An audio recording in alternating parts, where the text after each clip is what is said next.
My name is Ali Hosseini. I'm a senior scientist in agricultural economics in the Farm Economics and Ecosystem Services Working Group at ZALF, the Leibniz Center for Agricultural Landscape Research in Germany. In GREENCOOP, I'm leading Work Package 4, and our job is basically to model and improve rural community business models. So we built the project's modeling chain that helps translate lots of complex information like farm information, value chains, and environmental effects into practical business plans and strategies. These outputs can actually support farmers, advisors, policymakers, and rural communities in making decisions that are both economically viable and environmentally sustainable. Work Package 4 is about creating realistic and optimized sustainable business plans for rural areas, especially around agroecological and digital innovations. We use two main models. One is a farm-level bioeconomic model called MODAM, and the other is a macroeconomic model, CGE model, to look at impacts at the regional levels.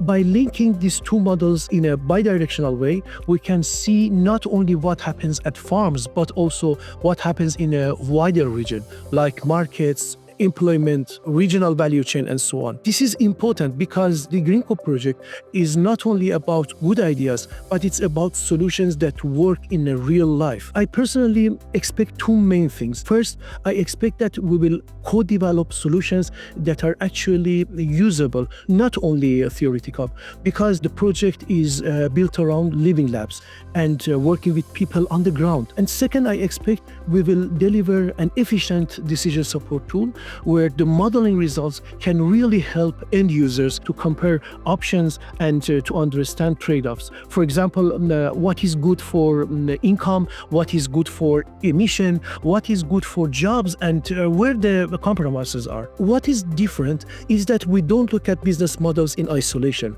We make a connection between farm decisions, value chains, environment, and also regional economy. The whole point of a living lab is that you don't just develop solutions for people, you develop them with people in real conditions. At ZALF, our living lab will be focused on energy supply, including agrophotovoltaics and biogas plants. And these topics are a perfect example of why a stakeholder involvement matters. When stakeholders like farmers, local communities, advisors, energy actors, local authorities, and value chain partners are involved continuously, you will get better solutions because they reflect real constraints and opportunities. You will have higher chances of adoption because this solution is tested and adjusted early. Ideally, they stay connected after the project ends also, because living lab activities can continue and the innovations can actually scale.